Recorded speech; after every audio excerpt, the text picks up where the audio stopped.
¿Usted tiene contacto con animalitos? No me refiero solo a mascotas, sino en general, ¿tiene usted contacto con animales? ¿Cree que puede existir una comunicación clara, precisa, mucho más allá de mover la colita o el tradicional jugueteo del gato en los pies, sino una comunicación con ideas estructuradas? ¿Cree que pueda haber tal cosa? Si usted tiene animales de corral, por ejemplo, pollos, gallinas, ¿cree que de alguna forma puedan expresar una idea más amplia que simplemente el picotear o el rascar? ¿Cree que puedan alojar pensamientos un poquito más complejos? Seguramente usted me dirá que es posible. ¿Por qué no? Si ha tenido usted una mascota y se ha dado cuenta del cariño y de las expresiones de afecto, seguramente sabrá de lo que le estoy hablando. Pero esto va mucho más allá. La comunicación con animales. ¿Qué le parece si comenzamos?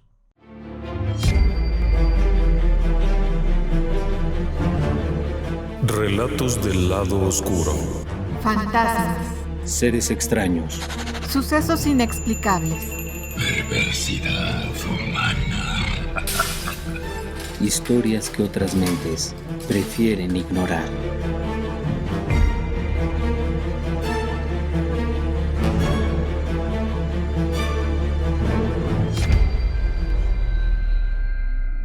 Partiendo de épocas antiguas, en la parte central de lo que hoy en día es Estados Unidos de Norteamérica, habitaron los indios Navajo, una nación poderosa, llena de tradiciones, con una complejísima estructura social y con un lenguaje igualmente sofisticado, un idioma tan complejo que no fue posible decodificarlo durante la Segunda Guerra Mundial, era el código secreto. Pero dentro de aquellos pueblos, cuando comienzan a llegar los primeros caballos a esas regiones, son caballos salvajes que escaparon de los corrales en donde los tenían en México y se fueron hacia las zonas abiertas y poco a poco se volvieron caballos salvajes. Eran animales muy fuertes, muy rápidos, pero al mismo tiempo con un temperamento tremendo, animales de llanura. Los Navajo tenían una práctica muy peculiar. Existían ciertas personas dentro de la comunidad que hablaban con los caballos, los susurradores, porque solían acercarse a estos animales y hablarles suavemente. Estas personas no eran exactamente domadores de caballos, no era esa su función. Un domador de caballos es alguien que con una soga o con un látigo hace caminar al caballo hasta que lo controla. No. Estos personajes dentro de los grupos Navajo lo que hacían es que una vez que habían capturado a alguno de los animales, generalmente el macho más importante de la manada, se acercaban al animal y lo convencían de que se dejara montar. Antiguamente estos habitantes de la parte central de Estados Unidos no utilizaban una silla, montaban a pelo y como tal, necesitaban que el animal fuera sumamente dócil. Se decía que estas personas, estos hombres que hablaban con los animales, solían hacerlo de una forma peculiar, no exactamente hablándoles, sino mirándolos fijamente a los ojos y transmitiéndoles la idea. No era cualquier persona, eran personas honorables, eran personas que tuviesen un comportamiento muy particular, no cualquiera lo podía hacer, porque tenían un secreto. Y el secreto es que para comunicarse con aquellos caballos, con aquellos grandes animales poderosos y muy inquietos, se necesitaba que la persona tuviera algo que al animal le gustara. Una personalidad que le permitiera acercarse, que le permitiera convencerlo y que el animal accediera. No se trataba de control mental como si fuera una hipnosis, sino de convencerlo. Era una labor extraña y una vez que esto se lograba, se podía amansar y se podía ocupar como corcel para cabalgar por las llanuras. Ahora déjeme que le cambie de escenario completamente. De los Estados Unidos y de las tribus Navajo, nos vamos a Rusia, completamente del otro lado. En Moscú hay una calle muy particular, la calle Durov. Está en el centro. Y uno se imaginaría que todas las calles tienen nombres de personajes ilustres, la calle Lenin, la calle Stalin, la calle de no sé quién, la calle del general no sé cuál, de la batalla, pero Durov no era un personaje ilustre, era un payaso de circo. ¿Le parece increíble? Es que este sujeto tenía una característica muy peculiar: su don con los animales. Su nombre completo era Vladimir Leonidovich Durov, nacido en 1860 más o menos. Este hombre, además hijo de una familia acomodada, con antecedentes históricos importantes y todo aquello, desde muy joven sentía fascinación por el circo. Y comenzó trabajando en el circo como acróbata, como trapecista y todo eso, pero luego comenzó a dedicarse a trabajar con animales. Se dio cuenta de que los animales de circo eran maltratados, como cualquiera de nosotros sabemos, y él comenzó a trabajar en una dinámica completamente diferente. Todo a raíz de una experiencia rara. Siendo niño, estaba jugando con unos amiguitos o alguna cosa, salió corriendo de donde estaban para esconderse en una vieja casa abandonada, suponiendo que no había nadie, pero en realidad adentro había un enorme perro que custodiaba la casa. Al momento de que el chamaco se salta a la reja y va corriendo a meterse a la casa, el animal sale a interceptarlo y muy probablemente lo habría matado, a no ser que este chico tuvo una característica única. Al momento de sentir el ataque del animal, se volteó, lo miró fijamente a los ojos y el animal se detuvo. Se quedó quieto. Y para cuando llegaron los demás amiguitos, sorprendidos al ver aquel mastodonte enfrente del niño, dejándose acariciar como si fueran buenos amigos, le preguntaron que a qué se debía eso, y él respondió que simplemente había pensado en transmitirle la idea de que eran buenos amigos. Le había funcionado, y durante los años siguientes, Durov siguió trabajando sobre esa dinámica, sobre la dinámica de entrenar animales a partir de un condicionamiento diferente. Algunos decían que era el condicionamiento del premio. Otros que era simplemente que les daba golosinas, etc. Pocos sabían que en realidad lo que hacía Durov era transmitirles pensamientos. Él hacía una técnica muy rara, era una forma de telepatía, y les transmitía imágenes a los animales de lo que él deseaba. Y eso le funcionaba muy bien, al punto que en un cierto momento puso una especie de circo, el circo de Durov, que era en realidad una casa en una esquina de lo que hoy es la calle Durov, y ahí este hombre presentaba espectáculos asombrosos. Uno de los espectáculos favoritos era el de la estación del tren. La estación del tren era una especie de tren a escala, precioso, con sus vagones, sus vías, su estación, la plumita esta que se levanta y baja, arbolitos y todo. El jefe de la estación era una cabra. Un changuito era el ingeniero del tren. Un ganso era el cobrador. Había otro animalito por ahí, no me acuerdo cuál era, pero eran varios animalitos y los pasajeros eran cuyos. Sí, cuyos, estos animalitos un poco más grandes que ratones, más grandes que hámsters, eso, eran cuyos. De pronto llegaba la gente y todo aquello, se sentaba para ver el espectáculo y veían cómo el ganso hacía lo suyo, el changuito hacía lo suyo y sonaba la campanita, el otro hacía lo demás y luego aparecían todo el montón de cuyos que subían a los carritos del tren y se acomodaban por ahí y el tren daba las vueltas y hacía todo aquello. Era algo muy extraño. Y por supuesto la gran mayoría de las personas se imaginaba que esto era pequeños trucos, ponerle una semillita, alguna cosita para que se sintieran atraídos o que supieran que ahí estaba, pero en realidad había algo más, y eso fue lo que quizá llamó la atención. Durov, en 1917, cuando estalla la revolución de Rusia, que se convertiría en la Unión Soviética, se queda en Moscú, no escapa. Se queda ahí. Aun cuando fue hijo de una familia acaudalada, aun cuando fue hijo de una familia zarista completamente, decide quedarse. Y es que su fama era enorme. Toda la gente sabía quién era Durov.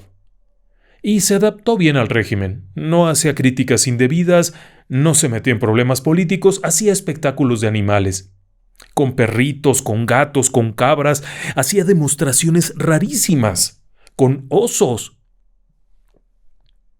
De hecho, una cierta vez, le pasó que un oso lo mordió. El oso lo iba a destrozar, evidentemente, porque en un cierto espectáculo, accidentalmente, el oso que no le pertenecía a él, sino era de otra presentación, él aparece caminando y el oso, en algún momento de extremo nerviosismo, lo pesca del brazo y está a punto de agarrarlo con la zarpa cuando Durov se voltea y lo mira fijamente y el animal lo suelta.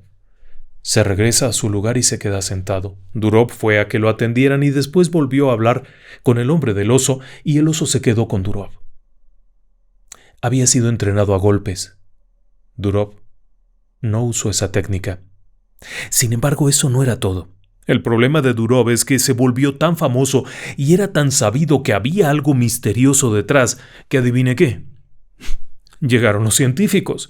En la Unión Soviética, a inicios y luego durante todo el periodo de la Unión Soviética hubo mucho interés en estos temas. Muchísimo. Al punto en el que se inventaron institutos de estudio para saber si esto existía, si se podía usar de alguna forma, si servía para algo, etcétera, etcétera, etcétera. Pues llegaron a ver a Durov. Y uno de estos individuos era Bernard Kaczynski. Kaczynski era un ingeniero en radio, un ingeniero en electricidad y era una persona que había estado investigando mucho en temas de ondas de radio.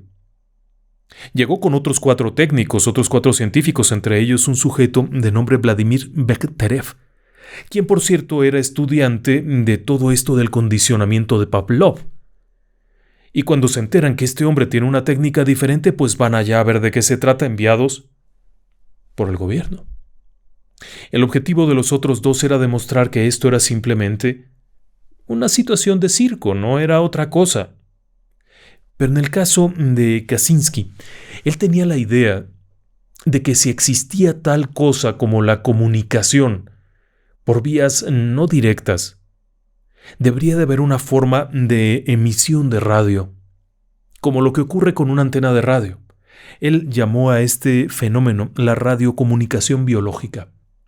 Hoy en día la llamamos telepatía, pero Kaczynski la denominó así, radiocomunicación biológica. Sostenía que en alguna parte del organismo tenía que haber algo que generaba ondas eléctricas. Nuestros pensamientos son ondas eléctricas, tiene que poderse emitir. Así es que se pegó con este hombre, con Durov, y comenzaron a realizar experimentos de lo más variado. En total se realizaron más de 1.300 experimentos. Se calcula que un 60% de ellos fueron éxitos en el primer intento. Y muchos otros fueron exitosos posteriormente. Hay un montón de cosas ahí que se fueron planteando. Por ejemplo, en uno de los experimentos, Durov está con Kaczynski, está Bekhterev por allá y hay otras personas.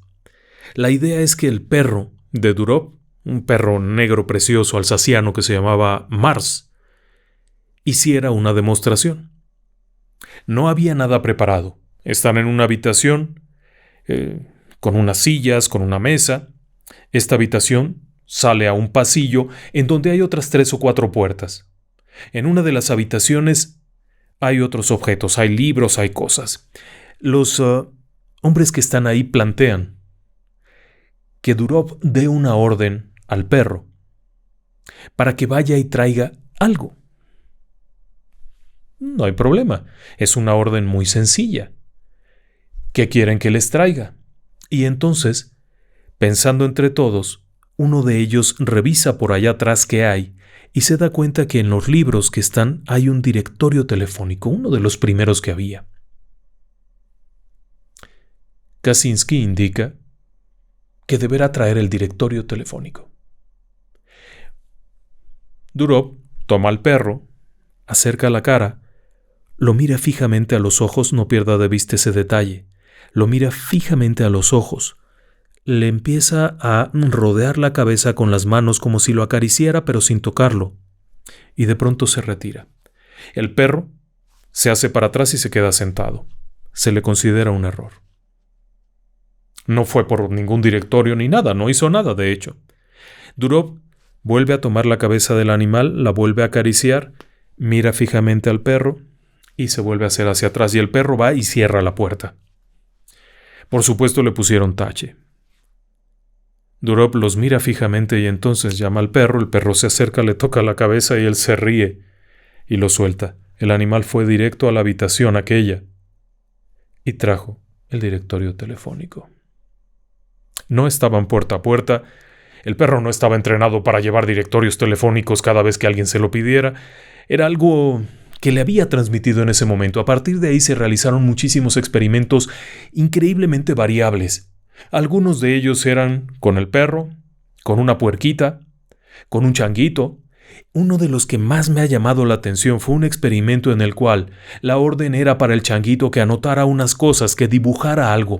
Aquí le quiero comentar un punto muy importante. La comunicación no era como tal una comunicación verbal. Nuestros amigos del reino animal no manejan como tal una comunicación verbal. Claro, algunos sí. No es que hablen como tal, pero transmiten a través de los sonidos pensamientos más o menos complejos, delfines, ballenas. En este caso, lo que Durov decía es que él transmitía el pensamiento a través de imágenes, le daba al animal, le transmitía las imágenes de lo que quería que hiciera. Así, por ejemplo, al perro le daba la idea de por dónde debería de ir y qué objeto quería que le trajera. El perro en la primera ocasión entendió nada más hacerse para allá porque esa era la ruta que tenía que seguir para ir a traer el libro. Después se fue hacia la puerta y la cerró porque eso es lo que le pareció que era la instrucción, porque no se podía decir quiero que vayas y traigas esto.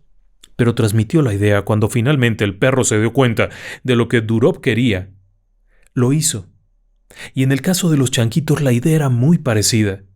Durov dibujaba algo en un cuaderno, cerraba el cuaderno y después transmitía la idea al changuito, que replicaba el dibujo. El changuito no sabía leer, obviamente, pero sí sabía repetir lo que este hombre le transmitía. Se llegaron a hacer pruebas en jaula de Faraday, lo cual acreditaba que la transmisión del pensamiento de Durov era una transmisión de ondas de radio, porque dentro de la jaula de Faraday no servía para nada lo que hacía. Pero estando con la puerta abierta inmediatamente comenzaban a transmitirse estas ideas y comenzaba a funcionar, y aquello fue creciendo. Los experimentos se fueron haciendo famosos y el propio Bechterev, que era un incrédulo de aquellos y un hombre que dudaba de todo, se quedó sorprendido porque algunas de estas instrucciones eran muy complejas, como por ejemplo la de los ladridos del perro. Un perro no puede sumar y restar. Así de fácil. En teoría. Pero en el caso particular de Mars, el objetivo era demostrar que podía entender cosas y hacerlas. En uno de los experimentos realizados por los científicos, el objetivo era transmitir la idea de el número 14, una operación matemática simple. Así que Durov se sienta en una silla, le pasan un papel en donde está la operación matemática que arroja como resultado 14 y debe de transmitir esa idea al perro. Se cierra todo, Durov toma la cabeza del perro, comienza a verlo fijamente, comienza con aquello, comienza con lo de más allá, y después el animal es llevado a una habitación lejos de ahí. De tal manera que no haya una comunicación directa. Y de pronto el perro comienza a ladrar. Uno de los técnicos que está ahí está tomando nota, y la primera vez ladra 7 veces. Tache. Pero inmediatamente de que termina vuelve a ladrar 7 veces. Lo que sumaba 14. Cuando se acercan con los resultados se les dice que sí, que es lógico. El animal solamente contaba hasta 9. Y todos se quedaron viendo. ¿Cómo sabe que solo cuenta hasta el 9? Porque solamente le había enseñado a contar hasta el 9. Y por lo tanto, cuando el perro vio un número tan grande, optó por repetir 2 veces el 7. Podría parecer algo absurdo, pero fue demostrado en su momento. Y este hombre siguió adelante con algunos experimentos que llamaron la atención grandemente. Los trabajos de Durov junto con este grupo de investigadores que alcanzaron más del 60% de éxitos, se quedaron plasmados en varios estudios que después la propia Unión Soviética comenzó a trabajar en sus laboratorios. Este hombre Durov murió en 1934, poco antes de que estallara la Segunda Guerra Mundial. Así que lo que este hombre hizo con los técnicos se quedó guardado por algún tiempo. Pero, ¿quiere que le diga algo? Cuando pasó ya la Segunda Guerra y comienza la Guerra Fría, volvieron a retomarlo, y con mucho auge porque había un interés inusual. Si esto podía ser real, la pregunta era, Durov podía transmitir una idea al animal, pero ¿podía recibir respuesta? Esa era una pregunta que estaba en el aire. ¿Qué pasaría, por ejemplo, si alguien pudiera tener esta comunicación en doble sentido?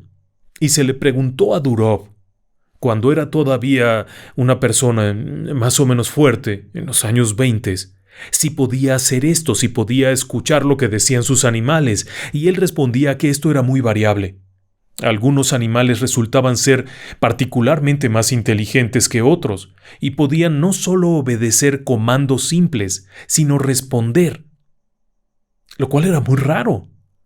Podía contestarle a algunos animales. Partiendo de esa premisa se realizaron numerosos experimentos, cuyos resultados no quedan muy claros. Pero el hecho es que se siguió estudiando esto. Y claro, en los Estados Unidos, cuando supieron que los soviéticos hacían eso, también comenzaron a trabajar dentro del programa Stargate, que era el programa de investigación parapsicológica de los Estados Unidos. Se trabajó también en esto, porque ¿sabe qué? Imagine usted que pudiera contactar con un perro militar y que así pudiera saber por dónde están, tener una noción de por dónde están. ¿Dónde va el contingente militar? Anticipadamente, sería una forma de delatar a sus propios compañeros sin saberlo. ¿O qué tal una rata espía? ¿O simplemente un animal suicida, destinado a matar a alguien, un candidato a Manchuria o candidato manchuriano que no tenga objeción?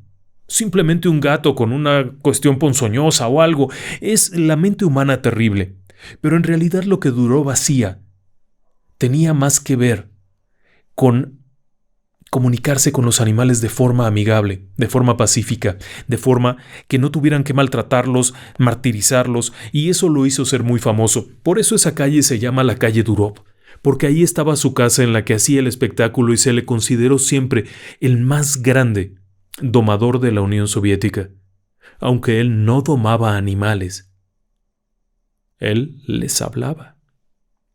Ahora, el decir que alguien habla con los animales es pretencioso, porque ¿cómo le hablaría a usted un perro? Su lenguaje es diferente al de nosotros. Pueden entender algunas palabras simples, pero su forma de expresión es diferente. Por eso era importante esto.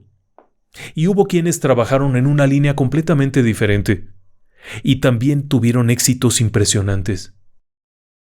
Beatrice Lydecker, una escritora estadounidense, autora del libro Lo que los animales me dicen, se convirtió en un personaje muy interesante. Siendo muy joven, vivió una experiencia parecida a la de Durov. Mientras caminaba por la calle, pasaron frente a un lote de autos usados en donde había un enorme perro. A ella le llegó la sensación de que el perro le estaba hablando. Iba acompañada de otras personas y alguien la llamó Beatriz. Cuando esas personas se fueron, le dio la impresión de que el perro le estaba llamando. Se acercó al animal, que por cierto tenía la reputación de ser una fiera inexpugnable, y resulta que el animal se comportó amablemente. Cuando se acercaron a ver qué estaba ocurriendo, ella dijo: el animal está triste, porque lo tienen encerrado y lo maltratan. Todo el mundo pensó que era un alma caritativa, simplemente una chica que ve al perrito y... No, en realidad ella aseguraba que el perro le había transmitido, por una parte, sensaciones de tristeza, de enojo, de miedo, y por otro lado le había transmitido imágenes y prácticamente le había dicho que estaba en desacuerdo.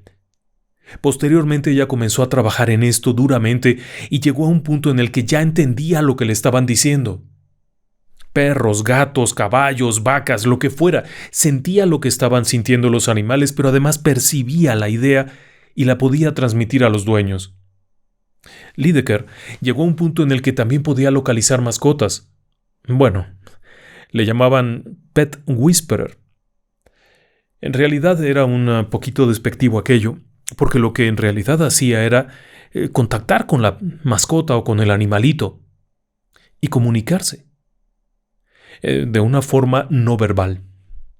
Esto resultaba extraño porque de pronto un animal perdido, ella podía contactarlo, podía localizarlo viendo imágenes del sitio donde estaba el animal.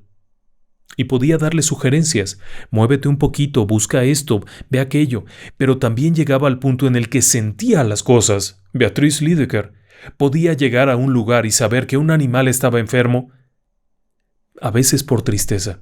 Uno de los casos más raros que le tocó vivir fue un caballo.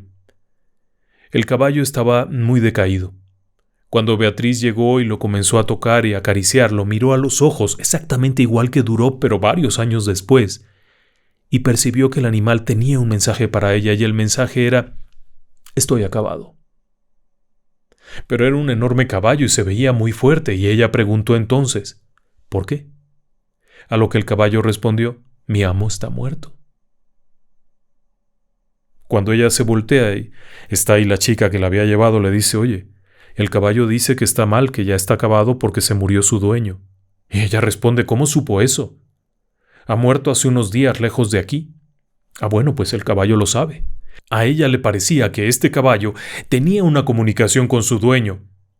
Y se pudo comunicar con ella, pero no era lo único, había muchas otras cosas raras.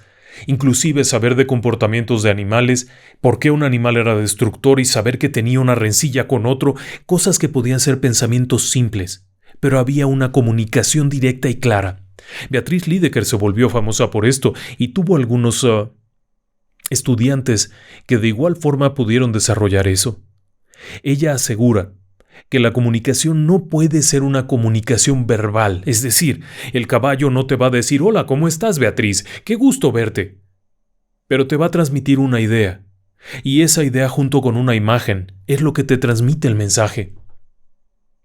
También asegura, dentro de sus años de experiencia, que no todos los animales son capaces de eso. Y no todos, porque algunos, al igual que las personas, no tienen interés. Otros están sumidos en sus propias situaciones y en sus propios pensamientos y resulta difícil poder integrarse con ellos. Y finalmente, algunos resultan ser particularmente torpes. Al igual que las personas, los animales también pueden ser extraordinariamente inteligentes, negativos en ocasiones, y puede haber también animalitos cuya capacidad no les permite externar estas ideas y se centran en pensamientos muy básicos: alimento, lugar seguro y punto. Pero otros llegan a desarrollar habilidades que resultan inusuales y que desarrollan también un lenguaje. Y eso se ha practicado mucho con algunos chimpancés que logran articular palabras y diálogos complejos, si bien su estructura facial, su estructura de cuerdas vocales, la forma en sí fisiológica, la cuestión física no les permite hablar. Sí llegan a desarrollar comunicaciones, y si bien los científicos actualmente sostienen que eso es por condicionamiento y aprendizaje y no tanto por telepatía, en la época en la que comenzó esto con Beatriz Lydekker, muchas de las pruebas que se hicieron resultaban positivas utilizando sus habilidades. Tampoco es la única. Déjeme decirle que también estaba el señor Kimball, Fred Kimball. Fred, al igual que todos los demás, solía utilizar el mecanismo de observar a los ojos.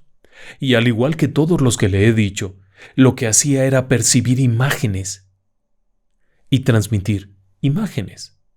De tal manera que la comunicación telepática, porque no les daba instrucciones, era mediante este juego de sensaciones, visualizaciones. El animal transmitía una sensación, por ejemplo, en el caso particular de un caballo que tenía una dolencia horrenda, nadie encontraba por qué, el caballo transmitió la idea de dolor y después la imagen de algo que le molestaba en la espalda. Y sí, efectivamente, cuando hicieron la revisión en base a lo que decía Kimball, se pudo encontrar que tenía una lesión oculta, interna bajo la piel, que no le permitía utilizar la silla, y esto le provocaba una molestia que lo obligaba a tirar al caballerango. Era una situación extraña. Después de eso comenzaron a trabajarse en otras áreas. Estados Unidos particularmente trabajó durante los años 70 en un proyecto que resultaría casi absurdo. El proyecto se llamó Los hombres que miran a las cabras. Y como tal era parte de Stargate. Y su objetivo era practicar telepáticamente contra animales basados en las técnicas de Durov y en otras tantas técnicas de características parapsicológicas. El objetivo era matar a las cabras, mirándolas. Bueno, por lo menos, eso era lo que intentaban. Pero curiosamente, parte de los resultados que salieron eran absurdos, porque los pragnostas comenzaron a tener imágenes de lo que pensaban las cabras, imágenes de lo que las cabras querían que ellos supieran, revelando una inteligencia oculta. No se sabe si lograron matarlas o no, eso no tiene mayor importancia. Pero eso nos da una idea de que existe una comunicación más allá. Y por supuesto, hemos oído de casos mucho más recientes y más aterrizados de personas que logran esto. Personas que han logrado comunicarse, y pueden ser historias muy sencillas como la de aquel hombre. Era un hombre que tenía la costumbre de vender de puerta en puerta. A veces le tocaba vender en una ciudad, a veces en otra, y siempre era un misterio por qué nunca lo mordían los perros. Es curioso. Pero cuando alguien le preguntaba, él simplemente decía que él les hablaba a los animales. Pero no les hablaba verbalmente, sino que cuando alguna de estas fieras enormes venía sobre de él, lo que él hacía era pedirles permiso, decirles que todo iba a estar bien, que solamente iba a entregar algo, transmitir esa idea de confianza, de que no iba a dañar a nadie ni a ellos mismos. Y los perros lo aceptaban. El hecho es que era asombroso, según se contaba, que este vendedor podía entrar cargando su caja de cosas a una casa en donde había un mastín napolitano que era peligrosísimo y el perro venía detrás de él meneando la cola. Cuando se iban se detenía un momento y todos pensaban que era para dar una galletita, algo al perro. No, simplemente se quedaba mirando al perro, agradeciéndole que lo hubiera dejado pasar y platicando con él un momento. Los animales tenían cosas que decirle. Eso era lo que resultaba más extraño. La historia de este hombre se contaba en el Estado de México, no le voy a decir el nombre, me lo reservo, pero era una historia muy conocida. Y hay otro caso igualmente sorprendente. Este caso era en España en los años 30 y también se contaba eso. Era un hombre que encontraba animales perdidos. ¿Sí? Usted pensará que un rastreador es una persona que sigue las huellas, pero imagínese usted. En este pueblito, en la parte norte de Valencia, había diversos establos y generalmente todo el ganado era llevado por la misma ruta hacia los montes, hacia las laderas a pastar. Por lo tanto, en el camino había cientos de huellas de todo tipo de animales. Pero este sujeto, cuando un animal se perdía, porque en mitad de la noche se había separado del rebaño y se había ido a meter por allá, por acá, por lo que fuera, él lo localizaba.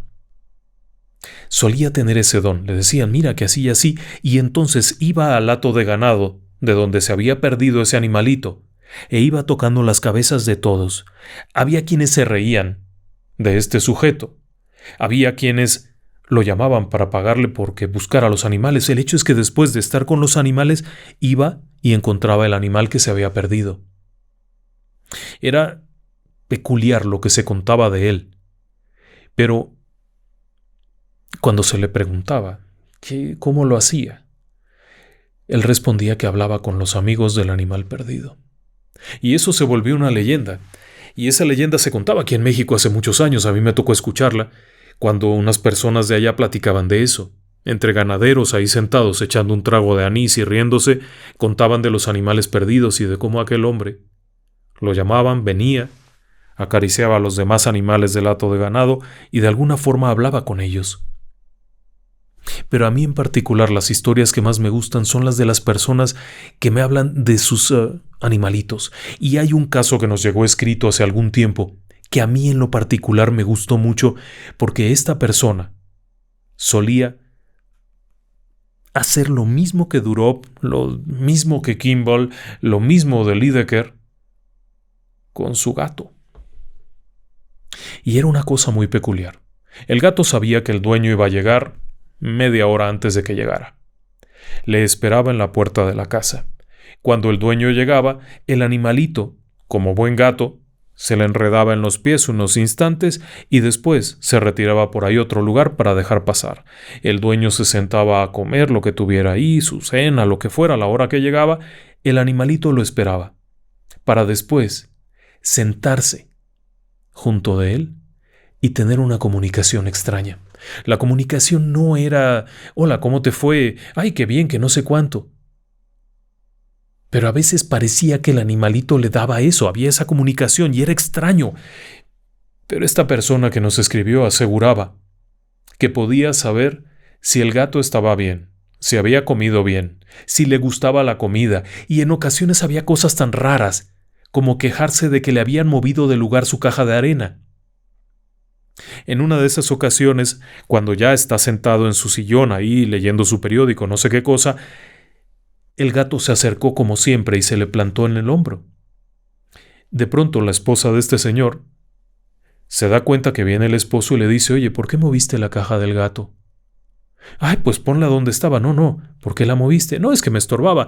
El hombre no había entrado a la habitación donde estaba la cajita del gato, no había ido para allá.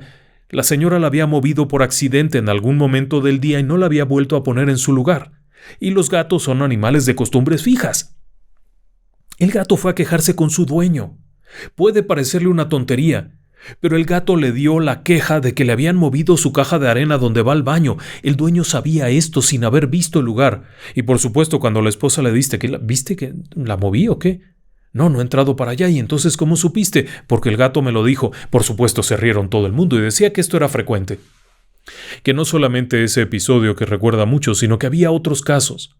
O cuando el perro y el gato se pelearon. Pero no los vio pelearse. Simplemente el gato le dio la sensación y le transmitió la idea de que se habían peleado. ¿Extraño? Sí. Pero quizá lo más extraño es que no solamente se trata de perritos, gatitos, sino de muchos otros animales. ¿Se acuerda usted del llanero solitario? Aquel que le chiflaba a su caballo y aparecía el caballo feliz de la vida. Bueno, en realidad sí existe eso. Hay personas que pueden llamar a su animal, pero no a través de chiflidos o señales, sino pensando en él. Y eso también nos lo han platicado. Hace poco tiempo la señora Lupita nos lo compartió. No voy a decir los apellidos, perdóname, por favor, por cuestión de privacidad nunca damos los datos. Nos compartió que ella generalmente podía llamar a sus animales. No se refiere a gatos y perros, animales. Se refiere a un hato de ganado que tenía, ovejas, cabras y algunos novillos. Todo el mundo se preguntaba cómo lo hacía, porque simplemente, al caer la tarde, se paraba afuera de su casa. El corral estaba del lado derecho, en la zona de Michoacán, en la parte media de Michoacán. De allá nos escribió. Ella se paraba fuera de su casa, miraba hacia el horizonte y comenzaba a pensar en sus animales. Se acordaba del novillo negro, de las cabritas, iba visualizándolas, cada una de las criaturas que tenía de estos animales, y ya les mandaba la idea. Ya regrésense, ya es tarde. Y los animalitos volvían y se metían a su corral. Ella siempre había tenido cuidado de dos cosas. Cuando llegaba una cría, se encargaba de tener esta cercanía, acariciarla, apapacharla, ponerles un nombre y pensarles. Cuando pensaba en ellos, pensaba con su nombre. Y claro, también les hablaba. Había veces que les hablaba y los animales parecían estarle escuchando. Y es cuando ella decía que los animales también le respondían. Cuando había peligro, cuando alguno de ellos se había perdido, ella sabía que se había perdido y tenía que irlo a traer porque el animalito estaba perdido, no sabía cómo volver, pero ella sabía dónde encontrarlo. Existe mucho más de lo que usted se imagina. Cuando hablamos de contacto con animales, hay mucho más. Y una de las formas lógicas de contacto sería la telepatía. Un perro no entiende lo mismo que nosotros entendemos. Nuestro lenguaje es mucho más estructurado. Nuestros pensamientos versan sobre temas tan complejos como nuestra propia finitud, el hecho de que podemos morir, el hecho de que tenemos un tiempo, planeamos a futuro, ellos no. Hay muchas diferencias en cuanto a estructura mental. Sin embargo, mediante esta forma de comunicación que fue llamada la radiocomunicación biológica, parece que muchas de estas barreras se rompen y se transmiten ideas, sentimientos, pensamientos, datos. Hay una comunicación. Seguramente usted que me escucha esta noche también lo ha vivido, porque a lo largo de los años hemos escuchado muchos testimonios de este estilo. ¿Usted qué piensa? Buenas noches y que descansen en paz.